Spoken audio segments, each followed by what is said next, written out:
안녕하세요. 나는 생각한다, 고로 존재한다 라는 것은 철학사에서 가장 확실한 진리 중 하나로 평가를 받죠. 내가 지금 생각을 하고 있고 그 생각을 하는 내가 존재한다라는 것은 정말로 분명하다. 그건 맞는 것 같아요. 저도 동의를 하는데 근데 다만 내가 나로서 존재한다는 게 그래서 도대체 뭐냐. 이런 질문은 우리를 다시 괴롭히는 것 같아요. 그래서 요즘에는 뇌과학 쪽에서는 나라는 의식은 일종의 우리가 생존을 해나가는 과정에서 진화를 통해 발전한 특정한 형태의 예측 시스템에 불과하다. 마치 컴퓨터 화면에 컴퓨터 본체가 막 열심히 돌아가면서 생겨나는 어떤 정보가 투영돼서 무언가가 나타나듯이 내가 나로서 생각을 하면서 존재한다는 거는 그러한 현상일 뿐이다라는 생각을 많이 하게 되는 것 같아요. 불교 쪽에서도 사실은 나는 존재하지 않는다라는 생각도 과거부터 많이 했었고요. 그래서 이렇게 나라는 주제는 참 우리를 끊임없이 괴롭히는 주제인데 저는 오늘은 이 자아와 관련해서 이중성과 연기라는 주제에 대해서 한번 이야기해 보려고 가져왔습니다. 이 내용은 제가 이 가장 젊은 날의 철학이라는 책을 썼을 때 북토크로 준비를 했었던 내용이기도 하고 얼마 전에 국민대학교에서도 한번 이 내용으로 강연을 했었어요. 근데 이렇게 제 채널에도 한번 공개를 해서 보다 많은 분들이 보시게끔 하면 좋겠다라는 생각이 들어서 오늘은 PPT를 가져와 봤습니다. 세상에는 정말 많은 것들이 존재합니다. 길거리에 나가보면 자동차도 있고 건물도 있고 신호등도 있고 정말 많은 것들이 있죠. 그런데 나로서 존재한다는 것은 무엇인가는 다른 일반적인 사물들이 존재한다는 건 무엇인가랑 상당히 다른 질문인 것 같아요. 저는 결국에 이 나라는 주제에서 내가 가진 나의 그 이중성이라는 구조를 들여다볼 것인가 아니면 그것을 평생 제대로 인지하지 않고 계속 그 앞에서 달아날 것인가 이 두 가지가 나 자신을 대하는 태도와 이 세상을 살아가는 태도에 있어서 엄청나게 커다란 차이를 불러온다고 생각을 해서 그 내용을 말씀드리려고 하는데요. 제가 대학교 1학년 때 이런 말을 어떤 교수님으로부터 들은 적이 있어요. 수업을 하시는데 철학과 교수님이셨어요. 위선이 과연 나쁜 걸까요? 이런 질문을 하시더라고요. 저는 이 질문 자체가 되게 충격적이었어요, 당시에는. 저는 위선이 당연히 굉장히 나쁜 거라고 생각을 하면서 살았거든요. 위선자가 가장 싫다라고 생각을 하기도 했었고. 근데 위선이 나쁜 걸까요? 이렇게 질문을 던지시면서 그래도 위선을 떠는 사람들은 어쨌든 착한 행동이라도 하지 않냐. 남들에게 보여주기 위해서라도 착한 행동을 하지 않냐. 그리고 사실 사회라는 게 사람들이 그렇게 착한 척을 하면서 실제로 좋은 일들도 많이 이루어지는 곳이 아니냐. 그러니까 나는 그냥 위선 안 떨어 하면서 악한 일을 하는 사람들보다는 그래도 위선이라도 착한 일이라도 하는 사람이 더 낫다고도 볼 수 있지 않냐라는 논지를 제기를 하셨어요. 뭐 이분이 무조건 위선자가 괜찮다 이렇게 주장을 하셨다기보단 이런 각도의 생각도 가능하다라고 말씀을 하셨던 거죠. 그래서 제가 그로부터 시간이 많이 흘러서 대학원에 다닐 때도 우연히 이런 글을 봤어요. 주디스 슈클라라는 철학자가 있는데 이 사람이 자유민주주의에서는 위선이 많을 수밖에 없다라는 주장을 하는 거예요. 그러면서 이 철학자도 위선이 필요 이상으로 너무 지나치게 윤리적으로 나쁘다고 공격을 받는다라고 주장을 합니다. 슈클라의 논지는 자유민주주의라는 시스템 자체가 사람들이 토론을 통해서 어떤 사람이 내놓은 견해들이 더 좋은 견해냐를 자유롭게 생각하는 그런 시스템인데 거기서 남들에게 좋은 평가를 받기 위해서는 어쨌든 내가 선한 모습을 내비쳐야 되지 않느냐라는 거예요. 결국에는 이 시스템이라는 게 여러 사람들의 견해가 공존할 수밖에 없는 그리고 거기서 선택을 받아서 누군가는 권력을 가져야 하는 그런 시스템이라고 한다면 사람들은 끊임없이 자신을 어쩔 수 없이 더 착하게 내비칠 수밖에 없다는 거죠. 그거 가지고 너무 뭐라고 할 수는 없다는 겁니다. 그런데 요즘에 한편으로는 유튜브 컨텐츠나 다른 자기계발서 같은 것들을 보면 진짜 자신을 아는 법, 나를 정말로 어떻게 하면 제대로 알 수 있을까라는 컨텐츠들도 끊임없이 나오는 것 같아요. 나의 많은 비본질적인 것들을 걷어내고 나면 정말로 본질적인 나, 정말로 진짜 내가 원하는 삶, 그런 것을 찾게 될 것이다 라는 메시지도 계속 제기가 되고 있는데요. 그런데 저는 오히려 너무 진짜 내가 뭘까? 나는 정말 진실하게 살겠어. 이런 생각을 가지면서 사는 것보다는 오히려 어떨 때는 어떤 척을 함으로써 오히려 진짜 나라고 내가 생각하던 그런 모습과 약간 거리를 둔 다른 역할을 맡으면서 살아감으로써 내가 짓눌려서 소멸하지 않기 위한 최소한의 여유 공간을 확보하게 된다고 생각을 합니다. 우리가 놀 땐 되게 재밌잖아요. 어린이들은 정말로 재밌게 놀죠. 그리고 성인이 되어서도 사람들은 그 놀이에 아주 열광을 해요. 스포츠를 보면서 열광하는 게 대표적으로 놀이를 성인들도 좋아하는 사례인데요. 그런데 놀이의 되게 중요한 특징은 1차적인 현실이 아니라는 겁니다. 우리가 실제로 맞닥뜨리는 이 부담감이 있는 현실이 아니라 거기서 지든 이기든 어쨌든 그거는 진짜는 아닌 그런 2차적인 현실이라는 거죠. 일종의 시뮬레이션입니다. 놀이와 현실의 차이는 놀이는 현실의 모사라는 것이고 1차적 현실이 아닌 허구적인 2차적 현실이라는 데 있습니다. 물론 놀이 또한 어떤 의미에선 당연히 현실이죠. 특히 스포츠 선수한테는 그 스포츠에서 이기는 게 정말로 중요한 가장 1차적인 현실입니다. 이 스포츠 선수 같은 경우는 이 스포츠에서 가장 인기 있는 게임 중 하나인 리그 오브 레전드의 아주 전설적인 선수인 캐리아라는 분인데요. 이 장면은 이분이 결승전에서 굉장히 아깝게 패배하고 오열을 하는 장면인데 저는 이 장면을 보고 참 가슴이 많이 아팠어요. 정말로 서럽게 오열을 하거든요. 그래서 이걸 보면서 이분한테는 정말로 이 경기에서 이기는 게 그 무엇보다도 중요했구나, 정말 간절했구나 라는 거를 제가 다 피부로 느낄 수가 있었습니다.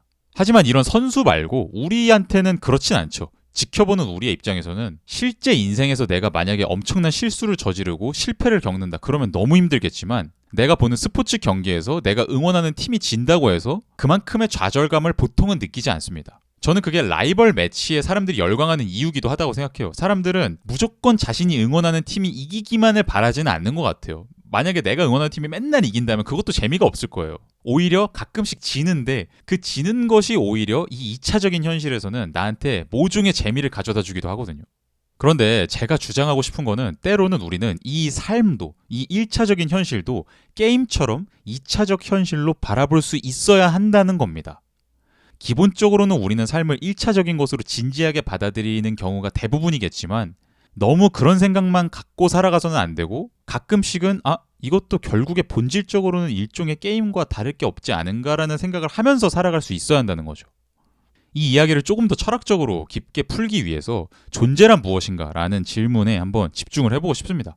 존재란 무엇일까요? 정말 어려운 질문이죠. 존재의 의미는 굉장히 다양해요. 물질적인 존재도 있고 비물질적인 존재도 있고, 또 어떤 사람들은 무 또한 일종의 존재하는 것이다라고 생각하는 사람도 있어요. 무는 존재하지 않는 것인데, 존재하지 않는 것이 존재하지 않는 것으로 있으려면 어쨌든 그 있음이 있는 거니까, 존재를 하는 거니까 무 또한 일종의 존재다라고 생각을 할 수도 있고, 이건 말이 안 되는, 논리적으로는 말이 안 된다고 생각이 될 수도 있어도, 그리고 정말로 물리주의를 강하게 믿는, 이 세상에 존재하는 모든 것들은 물리적인 것밖에 없다라고 믿는 사람은 물질적 존재밖에 없다고 믿죠. 그런데 일상적으로 우리는 사실 비물질적인 것의 존재를 상당히 많이 생각하면서 살아갑니다. 예를 들어서 대한민국이란 무엇일까? 대한민국은 영토와 국민과 주권이 있는 그런 실체적인 것이기도 하지만 어떤 의미에서는 보이지 않는 것이거든요.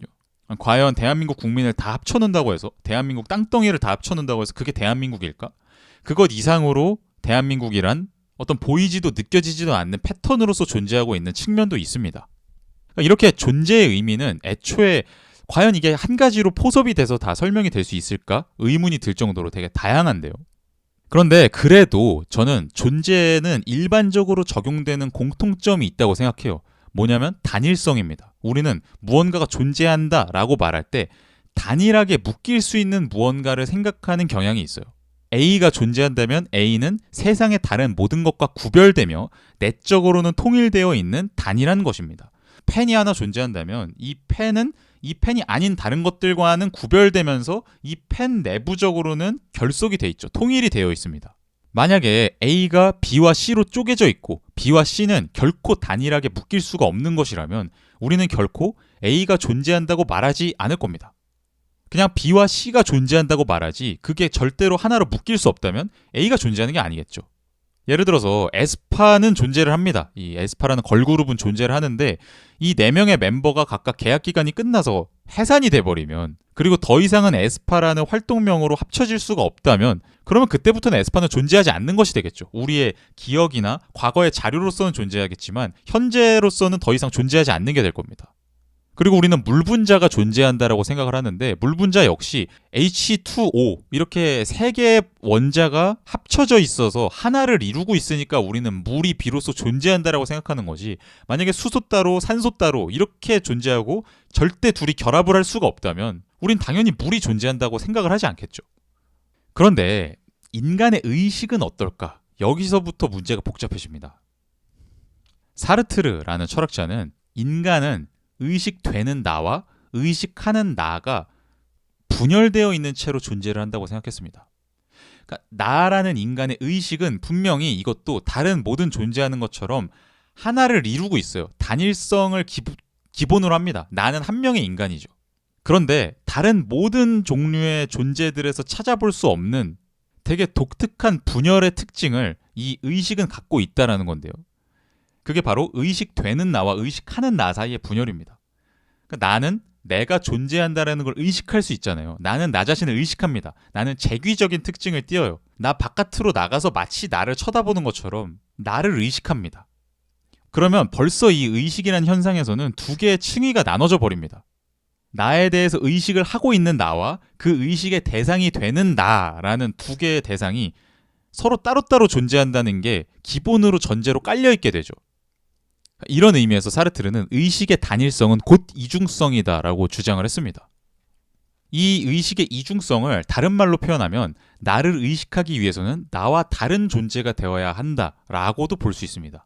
내가 나 자신을 의식하면서 존재하기 위해서는 그 의식되는 나가 아닌 어떤 다른 존재가 되어야 그 존재의 입장에서 의식되는 나를 쳐다보면서 의식을 할 거 아니에요.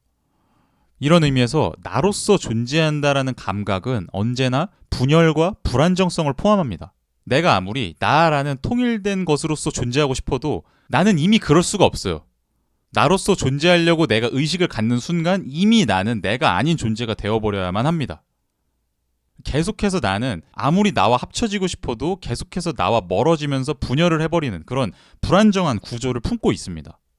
이게 인간과 동물이 근본적으로 다른 점이지 않나 싶어요.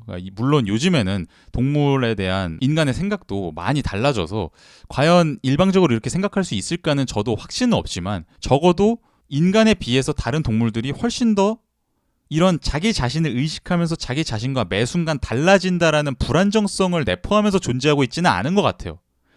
고양이가 한 마리가 존재한다. 그러면 저는 가끔씩 동물들이 되게 부러울 때가 있거든요. 개팔자가 상팔자라는 말도 있고 꼭 그렇게 되게 물리적으로 좋은 환경에 있는 그 반려동물이 아니라고 할지라도 그래도 동물들은 참 내가 어떻게 살아야 되나, 내 미래를 어떻게 설계해야 되나, 나로서 살아간다는 건 무엇일까 봐 이런 고민들을 하면서 존재하지는 않는다라는 생각이 들잖아요. 그 존재들은 그저 현재에 완전히 통합된 상태로 존재하고 있을 뿐입니다. 계속해서 자신과 멀어진 상태에서 자신을 쳐다봐야 한다는 그런 수고로운 의식의 활동으로 내몰려 있지 않아요. 반면에 인간으로서의 나는 이중적인 존재이며 부정에 기초합니다. 부정에 기초한다는 건 나는 내가 아니기 때문이만 나일 수 있다라는 뜻인데요. 만약에 내가 완전히 나와 똑같은 동일하기만 한 그런 존재라면 역설적으로 나는 나일 수가 없습니다. 인간이 나로서 의식을 갖고 존재한다는 건 내가 아닌 나로 계속해서 변화하기 때문에 계속 나의 부정이 돼버리기 때문에만 나일 수가 있습니다.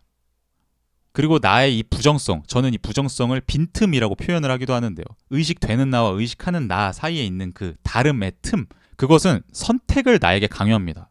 자의식이 없는 존재는 선택을 내리지를 않아요. 그냥 그 순간에 주어져 있는 행동을 할 뿐입니다. 그런데 나는 아직 내가 아니에요. 그리고 어딘가에 완전히 존재하고 있는 순수한 정신도 아닙니다. 나는 매 순간 아직 내가 아닌 그런 나로서 존재하고 어떤 선택이든 내려서 이 현재를 채워나감으로써 그 미래의 나가 되어야 합니다. 그러니까 저는 지금으로부터 1시간이라는 시간이 있다고 한다면 그 시간 동안 무언가를 해야 해요. 제가 1시간 후에도 계속해서 저로 존재하고 있으려면 그 시간을 저의 선택으로 채워 넣음으로써 그 1시간 후에 있을 나와 지금 아직 그 내가 아닌 현재의 나 사이의 존재를 메워야만 합니다. 물론 이렇게 생각하실 수 있어요. 그냥 나는 아무 생각 없이 1시간이 채워지던데? 그냥 지나가던데? 나는 아무런 선택도 내리지 않았는데? 라고 생각을 하실 수도 있지만 그거는 역설적으로 어떤 의미에서는 나로서 존재하지 않는 거라고도 볼 수 있습니다. 과연 그게 정말로 내가 나로서 나를 의식하며 살아가고 있는 걸까? 그거는 아니라는 거죠. 내가 나를 의식하고 나에 대해서 고민을 하는 순간 나는 아직 미래에 채워져 있지 않은 나를 향해서 그 사이의 시간을 채워나가야 한다는 그 선택을 강요당하게 됩니다. 이런 맥락에서 사르트르는 실존은 본질에 앞선다라는 가장 유명한 말을 남겼죠. 이게 사르트르의 가장 유명한 명언으로 받아들여지는데 저는 이걸 오늘 제가 말씀드리는 맥락과 관련해서 이렇게 해석할 수 있다고 생각해요. 행위에 앞선 나는 내가 아니라는 겁니다. 나는 어떤 행위를 통해서 아직 완성돼 있지 않은 미래의 나를 향해서 나아가야 되고, 그러기 전까지 나는 비어 있다는 거죠. 어떤 나의 본질이라는 게 이미 안정적으로 있어서 계속해서 나라는 게 쭉 유지되는 게 아닙니다. 나는 매 순간 다음 순간을 위해서 행위를 하면서 계속 나아가야 하는 존재입니다. 내가 어떤 행위를 함으로써 특정한 시점에 나를 완성한다고 해서 그게 과연 완결적인 내가 될까? 전혀 아니죠. 그 시점은 바로 다음 시점에 의해서 부정됩니다. 나는 또 어떤 선택을 내리고 어떤 행위를 함으로써 그 다음에 내가 되겠죠. 이 과정은 내가 죽음을 마주하기 전까지 계속해서 되풀이될 겁니다. 사르트는 이렇게 말하기도 했어요. 사랑의 행위로부터 동떨어진 사랑은 존재하지 않는다. 우리가 가끔씩 그렇게 생각하곤 하잖아요. 나는 그 사람을 정말 사랑하는데 좀 사랑의 행위를 하기에는 시간이 없다든지 아니면은 좀 부끄럽다든지 그래서 행위를 안 하는 것일 뿐이야. 하지만 나는 그 사람을 사랑해. 그렇게 생각하는 것도 충분히 가능하죠. 그게 아예 불가능하다는 게 아니라 사르트는 이렇게 좀 문학적으로 표현을 했어요. 사실은 사랑이라는 것이 이미 완성된 채로 존재하고 있는 것이 아니라 우리가 어떤 행동을 선택해 나가는 그 과정, 그것 자체가 곧 사랑을 이루고 있다. 인간의 사랑은 어디 추상적인 형태로 머릿속에 있고 그런 게 아니라 내가 이 세계 속에서 실질적인 행위들을 선택해 나감으로써 미래의 나를 만들어 나가는 그 과정 속에서 만들어지는 것이다 라고 생각했던 거죠. 저는 이런 사르트르의 생각을 이어받아서 척하는 인간은 곧 그런 인간이다 라고 주장하고 싶어요. 이걸 다르게 표현하면 연기는 본질에 앞선다는 건데요. 제가 성시경님의 영상을 보는데 그 하정우 배우님을 보면서 그런 말을 하더라고요. 너무 꼴 보기 싫어. 나 그 새끼 죽이고 싶었는데 진짜 그러는 거예요. 그 추격자라는 영화 혹시 보셨습니까? 거기서 하정우님이 진짜로 짜증나는 살인마를 연기하거든요. 그 얘기를 하는 거예요. 연기를 너무 잘했기 때문에 너무나 짜증나는 어떤 사람의 형태가 구현이 된 거죠. 연기의 특징은 누가 연기해도 그 인물이 된다는 데에 있습니다. 예를 들어서 누군가가 셰익스피어의 햄릿을 연기한다면 그 햄릿이라는 인물은 미리 결정되어 있는 게 아닙니다. 예를 들어서 한국에서는 하정우만 햄릿을 할 수 있어. 이런 게 결정되어 있는 게 아니죠. 그 인물을 연기하는 배우가 곧 그 인물이 됩니다. 햄릿이라는 인물은 물론 대본상으로는 어떤 특성들이 채워져 있지만 그것만으로 완결되어 있지는 않고 상당히 많은 부분들이 비어있고 그 인물을 어떤 배우든지 연기를 해서 채울 수가 있고 그렇게 채웠을 때 비로소 햄릿이라는 인물은 실제 그게 인물로서 존재를 하게 됩니다. 그런데 이걸 한번 바꿔서 생각해보면 그 어떤 배우든지 간에 햄릿으로 존재하지 않았다가 햄릿을 연기하기만 하면 햄릿으로 존재하게 될 수 있다는 겁니다. 저는 이게 단지 연극에서만 받아들여질 만한 말이 아니라 이 현실, 이 1차적인 삶에서도 그렇게 충분히 생각을 할 수 있다고 봐요. 과연 나라는 인간은 어떤 인물일까? 지금의 나는 정해져 있죠. 지금까지 내가 살아온 궤적, 그리고 내가 지금 갖고 있는 이 물리적인 형태, 그것에 의해서 내가 결정이 되어 있습니다. 하지만 잠시 후에 나는 조금도 결정이 되어 있지 않아요.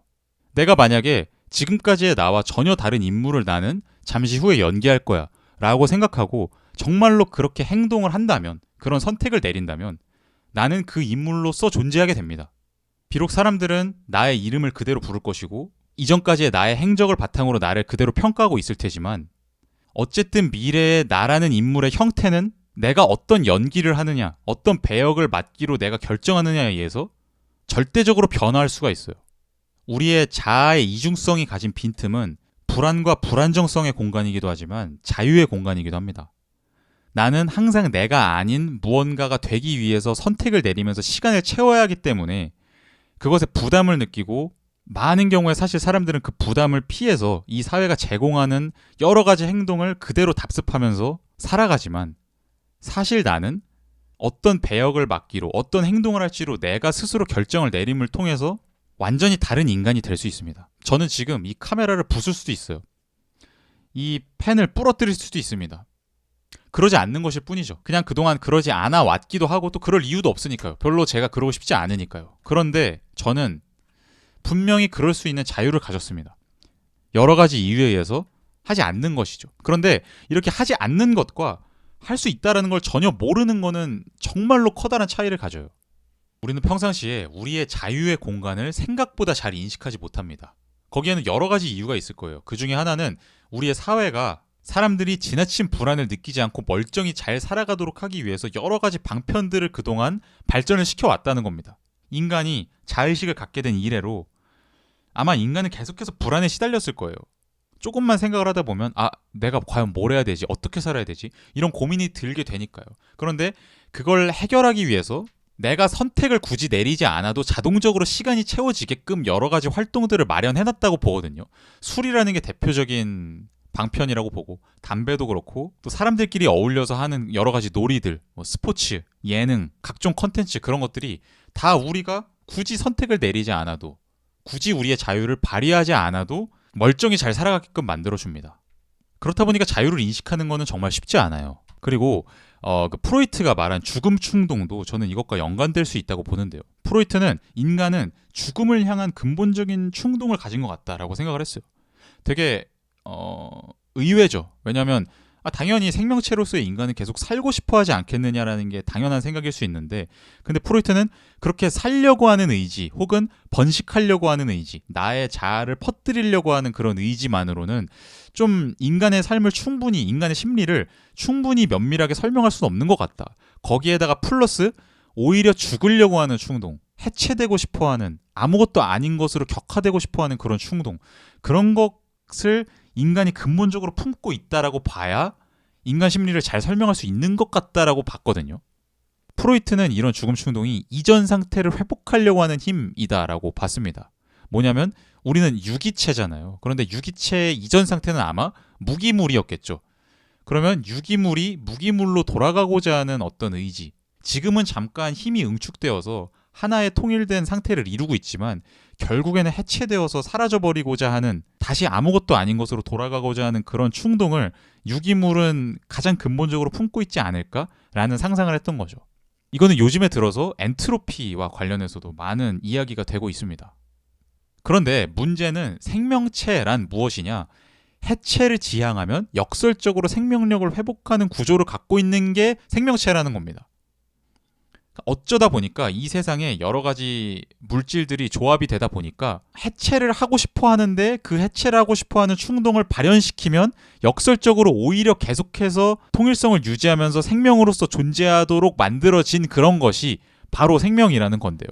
그러니까 예를 들어서 인간은 졸리면 자잖아요. 그런데 졸리면 잔다는 거는 잠시나마 내가 이 세상에서 없어지고 싶어 하는 그런 충동의 발현일지도 몰라요. 그런데 그렇게 내가 사라져버리면 오히려 내가 원기를 회복한 다음에 다시 삶을 잘 살아갈 수 있게 되잖아요. 그리고 우리가 일상생활에서 스트레스를 푼다라고 말하는 여러 가지 행동들, 나를 그냥 막 발산시켜버리고 내가 원래 평상시에 유지하고 있었던 품위, 그런 거를 다 일시적으로 포기하고 나를 완전히 놔버리는 그런 행동을 하면 스트레스가 탁 풀려가지고 내가 다시 일상으로 돌아올 수 있게 되는 경우도 많잖아요. 그런 것들도 일종의 이런 해체를 지향할 때 역설적으로 생명활동을 이어가게 되는 활동이라고도 볼 수 있습니다. 저는 이런 마찬가지의 도식이 우리의 자아가 빈틈을 마주했을 때도 벌어진다고 생각해요. 우리는 빈틈의 기초에서 행위하는 결과 우리 자신을 빈틈 없는 행위의 연속으로 밀어 넣습니다. 무슨 소리냐면 아까 말씀드린 대로 내 앞에 어떤 빈틈이 있다라는 거를 완전히 지성적으로 의식하는 건 아니어도 어떤 방식으로든 지금 마주하고 있는데, 그러니까 행위를 어떤 방식으로든 해야 한다라는 거를 깊은 차원에서 우리는 이미 알고 있어요. 내가 어떤 선택을 내려야 한다는 걸. 근데 사회로부터 이미 편하게 제공되어 있는 각종 선택지들이 너무나 많습니다. 그러니까 그런 선택지들 중 하나를 택해서 당장 어떤 행위를 그냥 해버리면 그 빈틈이 일시적으로 메워진다는 거죠. 그렇게 빈틈을 채워버리면 내가 아닌 존재가 되어서 나를 바라봐야 한다라는 그런 수고로운 정신의 활동과 부담, 불안정성, 이런 것이 일시적으로 없어지고 안정적인 상태가 되어버리다 보니까 우리는 계속해서 그런 활동을 하면서 살아가는 게 아닐까. 계속 나에게 사실은 전혀 다른 행동을 선택할 수도 있다는 자유가 있다는 걸 인식하지 못하고 그때그때 눈앞에 주어져 있는 선택지들을 택하면서 매번 살아가는 게 아닐까라는 거죠. 그래서 이 이중성을 꼭 인지해야 한다고 저는 봐요. 사실 삶의 대부분 순간에는 이중성을 인지하지 않아도 상관없습니다. 그냥 사회가 명한 대로 매번 비슷한 선택을 내리면서 살아가도 아무런 상관이 없어요. 그런데 결국에 인간이란 나를 의식할 수 있는 가능성을 품은 존재고, 그래서 결국에 삶을 산다 보면 언젠가는 나는 아직 내가 아닌데, 나와 다른 나의 가능성이 사실은 미래의 시점에 있는데 라는 것을 어렴풋하게라도 인지하는 순간이 분명히 오거든요. 그런 순간은 부담스러운 순간이기 때문에 만약에 그냥 그 부담이 싫어서 도피해버리면서 쉬운 행동들을 즉각적으로 선택해버린다면, 만약 그렇게 살아서 평생 행복하다라고 하면 상관이 없겠지만 그렇게까지 행복하지 않고 무언가 정체 모를 불안감을 계속 느끼는데 그냥 이전과 같은 선택을 반복하면서 살아가는 그런 삶이 되어버릴 수가 있다는 거죠. 그래서 결국에 어차피 우리는 살다 보면 내 안에 빈틈을 마주하게 되니 사실 그 빈틈이 당장 내가 손쉽게 메워버리고 끝내야 할 그런 대상이 아니라 근본적으로 절대로 없어질 수가 없는 것이고, 내가 나로서 존재하는 이상 항상 있는 그런 이중성이라는 것을 조금 더 철저하게 생각을 한다면 훨씬 더 우리가 나 자신의 삶을 실질적으로 변화시키는 선택을 내릴 수 있지 않을까 생각합니다. 지금까지는 사르트르의 철학에 대한 말씀을 제 입장에서 나름대로 해석을 해서 말씀을 드렸다면, 지금부터는 까뮈에 대한 이야기를 조금 더 이어서 말씀을 드리려고 해요. 까뮈의 전락이라는 소설을 저는 개인적으로 굉장히 좋아하거든요. 이 소설이 저는 이중성의 보복을 다룬 소설이라고 생각합니다. 이중성이 되게 중요한 주제로 이 책에 등장을 해서 제가 되게 애정을 하거든요. 이 전락의 주인공은 네덜란드 암스테르담의 어떤 한 바에서 어떤 인물을 마주칩니다. 그런데 그 인물이 계속 자기 이야기를 해요. 소설이 시작할 때부터 소설이 끝날 때까지 계속 그 마주친 인물이 자신의 인생 이야기를 풉니다. 그게 이 소설 내용의 전부 다예요. 그 주인공, 이야기를 듣고 있는 인간은 아무 말도 하지 않아요. 계속 그 마주 앉은 사람이 말하는 장면만 나옵니다. 그 사람은 원래 프랑스 파리에서 살았다고 해요. 파리에서 굉장히 촉망받고 존경받는 변호사였습니다. 변호사도 그냥 변호사가 아니라 고아 사건이라든지 아니면 남편과 사별한 사람들의 사건이라든지 이런 좀 도움이 필요한 사람들의 사건을 전문으로 맡아서 변호를 하는 사람이었고, 그래서 정부에서도 야 좋은 일 한다 그러면서 훈장을 주려고 하는데 거기에 대해서도 괜찮습니다. 저는 그냥 제가 할 일을 하는 것일 뿐인 걸요. 그런 식으로 거절하고, 그런 되게 존경을 받는 사람이에요. 심지어 잘생기고 몸도 좋아요. 그래서 여성들한테 인기도 많고 막 여러 여자들도 많이 만나고 그러면서 아주 그냥 나는 내 삶이 너무 좋은 것 같아 라고 생각하면서 살아가는 사람입니다. 그런데 이 사람이 어느 날 새벽에 강 다리를 지나가다가 어떤 여성을 지나쳐요. 이렇게 여성을 딱 걸어오면서 슥 지나쳐서 이렇게 걸어갑니다. 그런데 잠시 후에 뒤에서 깍 하는 여성의 소리가 들리더니 풍덩 하는 소리가 난 거예요. 아마 물에 누군가가 빠진 것 같은 그런 소리가. 근데 그때 이 인물은 고민을 합니다. 도와줘야 되나? 근데 그러다가 이렇게 생각해요. 늦었을 거야. 이미 늦었을 거야. 그렇게 생각하면서 그냥 발길을 재촉해서 집에 가거든요. 굉장히 당혹스럽겠죠. 과연 내가 그 순간에서 어떤 선택을 내려야 할 것인가. 근데 거기서 그냥 아무 행동도 하지 않고 집으로 왔단 말이에요. 그 이후로 이 변호사는 신문을 한 번도 보질 못해요. 혹시나 그 여자에 대한 이야기가 나올까봐, 그 여자가 이렇게 죽었다 이런 이야기가 나올까봐. 그리고 그 이후로 어떤 정체 모를 웃음소리가 자꾸만 자기한테 들리기 시작해요. 신경이 굉장히 과민해지고 그 웃음소리 때문에 점점 제정신을 잃어갑니다. 그 과정에서 이런 생각을 하게 돼요. 어쩌면 나는 그리 훌륭한 인간이 아닐지도 모른다.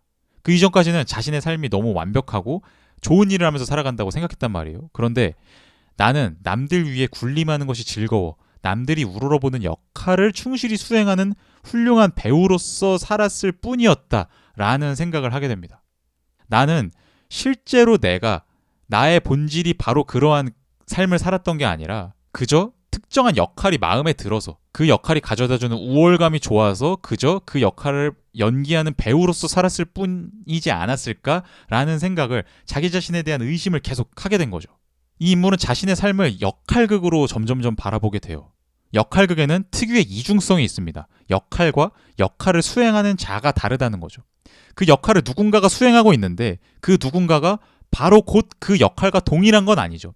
이 변호사가 좋은 선한 변호사로서의 역할을 수행하고 있는데 그 역할을 수행하는 나는 사실은 그런 존재는 아니잖아 라는 생각이 드니까 이 둘 사이의 괴리 때문에 점점 심리적인 고통을 받거든요. 그런데 되게 흥미롭게도 그래 나는 진짜 연기를 하는 거야. 나는 사실 그동안 연기를 했던 거야. 이런 연기의 이중성을 철저히 인정하자 웃음소리가 사라집니다. 저는 과연 왜 자신의 연기의 이중성을 인정했을 때 웃음소리가 사라졌을까? 그리고 왜 까미는 여기서 웃음소리가 자꾸 들린다라는 설정을 했을까에 대해서 많이 생각을 해봤는데요. 제가 내린 한 가지 해석은 일단 연기의 의미에 대해서 한번 생각을 해봅시다. 영어로는 플레이라는 말이 연극이란 뜻이잖아요. 그런데 여기에서는 놀이라는 뜻이 같이 있습니다. 아까 제가 처음에 말씀드렸던 그 놀이라는 뜻을 연극이라는 뜻과 같이 갖는 단어가 흥미롭게도 영어에는 플레이라는 단어예요. 연극과 놀이의 공통점은 1차적 현실이 아닌 허구라는 것이죠. 그런데 이 주에라는 단어가 프랑스어에는 있거든요. 그리고 까미가 연극을 이야기하면서 썼던 단어는 바로 이 주에라는 단어입니다. 주에는 영어의 플레이와 굉장히 흡사한데 다만 연극이라는 뜻, 놀이라는 뜻, 거기에다가 농담이라는 뜻까지 들어가 있는 단어입니다. 이게 라틴어의 요코르라는 단어에서 온 말이고 영어의 조크와 같은 어원을 갖는 단어거든요. 그러니까 프랑스 쪽의 사람들은 기본적으로 연극과 놀이는 조크라고 생각했던 거예요. 이 조크의 특징은 한 발짝 떨어져서 유희할 수 있는 가상이라는 점에 있습니다. 내가 너무나 이것이 현실인 나머지 진지하게 발담고 있으면서 그것의 영향을 완전히 다 흡수해버려야 하는 그런 것이 아니라 그냥 내가 한 발짝 떨어져서 충분히 가볍게도 볼 수 있는 게 곧 조크이고 연극이라는 거죠. 저는 이 소설에서 그 웃음소리는 연극, 놀이, 농담이 던진 거라고 생각해요. 그리고 이 웃음소리가 사라진 건 삶 자체가 연극이 되었기 때문에 희석된 것이 아닐까라고 생각을 해봅니다. 그러니까 이 사람이 무슨 제정신을 차렸기 때문에 정신병적인 웃음소리가 더 이상 들리지 않게 된 것이 아니에요. 그게 아니라 오히려 이 세상의 진실은 사실은 웃음소리인데, 즉 이 세상이라는 거는 사실 무조건 진지하게만 받아들여야 할 그런 1차적인 현실이 아니라 이미 2차적인 현실로서, 조크로서, 연극으로서 구성되어 있는 게 이 현실인데, 평상시에 우리는 어떻게든 그 조크의 웃음소리를 차단한 채로 현실을 진지하게 살아가려고 각종 정신적인 벽을 쌓아놓고 살아가다가 이 변호사 인물 같은 경우에는 어떤 계기로 인해 가지고 그 벽에 약간 금이 가고, 그래서 진지함, 진실함 이런 것을 유지하고 있는 자신의 삶의 차원에 이 세상에 훨씬 더 그것보다 진실된 웃음소리가 침투해 들어왔던 게 아닐까. 그리고 웃음소리가 사라진 건 일종의 나의 환상으로 구성된 그 현실, 진실한 현실이라는 벽을 완전히 허물어뜨리고 웃음소리가 가득한 이 연극으로서의 현실, 농담으로서의 현실에 적극적으로 나왔기 때문이 아닐까. 마치 우리가 공기가 가득한 곳에서는 공기가 있다라는 것을 의식하지 못하듯이 웃음소리가 가득한 곳에 가게 된 그 인물은 더 이상 웃음소리를 듣지 못하게 된 것이 아닐까라는 생각이 듭니다. 이 역할과 역할을 연기하는 사람 사이에 놓인 이중성은 우리가 특정한 관점을 가지고 구성해놓은 현실 속에서는 불편하게 느껴지는 지점이지만 연기의 바다 속에서는 오히려 편안한 것입니다.